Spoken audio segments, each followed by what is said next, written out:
The old farmer sat slumped in the corner booth of the Prairie Rose Saloon, blood trickling from his split lip, his weathered hands trembling as they clutched an empty whiskey glass.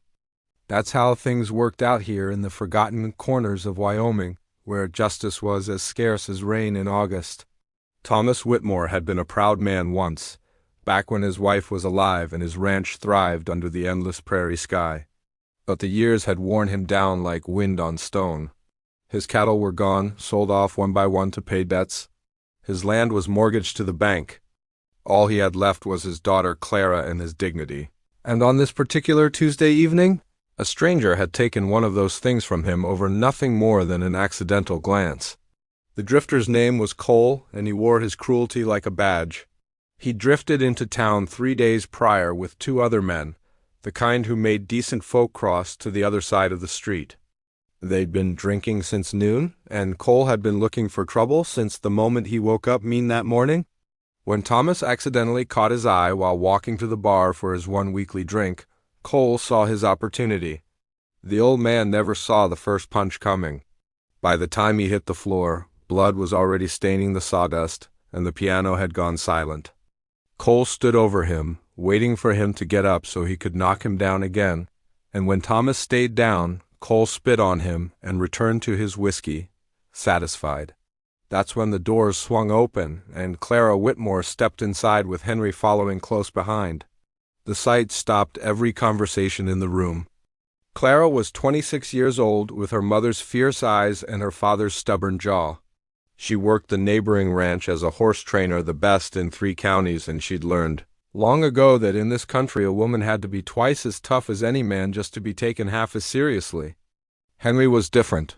He was a quiet man, a blacksmith with gentle hands and a poet's heart, who'd loved Clara since they were children.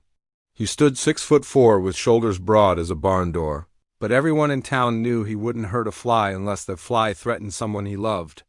When Clara had heard what happened to her father through the telegraph operator's wife, she'd found Henry at his forge and said just 2 words, "I need you." Clara's eyes swept the room and found her father in the corner, then moved to Cole at the bar. She walked forward with measured steps, her boots echoing on the wooden floor. "You put your hands on my father," she said, her voice carrying to every corner of the saloon. Cole turned slowly, a smirk playing on his lips. That old fool. He had it coming. "Maybe you want some too, sweetheart," his companions laughed. But the sound died when they saw Henry step up beside Clara, his presence filling the doorway like a mountain. "I'll give you one chance to apologize to him and walk away," Clara said, her hand steady at her side. What Cole didn't know was that Clara had been shooting since she was 8 years old, that she could thread a needle at 50 paces with her father's old revolver. What he didn't know was that Henry, for all his gentleness, had once stopped a spooked stallion with his bare hands to save a child. Cole's hand moved toward his gun, but he never cleared leather.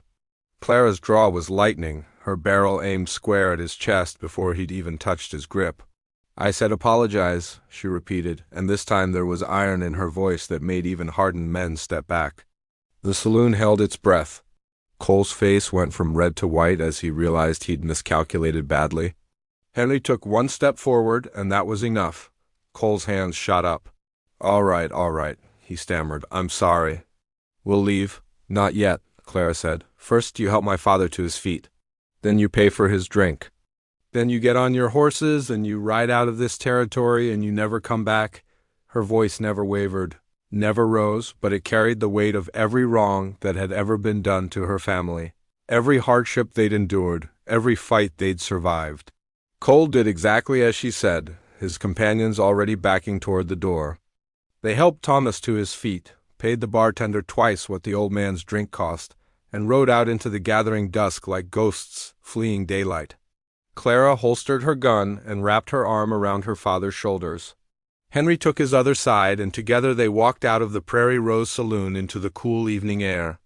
Behind them, the piano started playing again, and the bartender poured drinks for a room full of people who'd just learned that sometimes, when the law won't protect you, family will. Thomas looked at his daughter, at this fierce woman who'd become everything her mother had been and more, and at Henry who'd come without question because he was needed. "I'm sorry you had to see me like this," he whispered.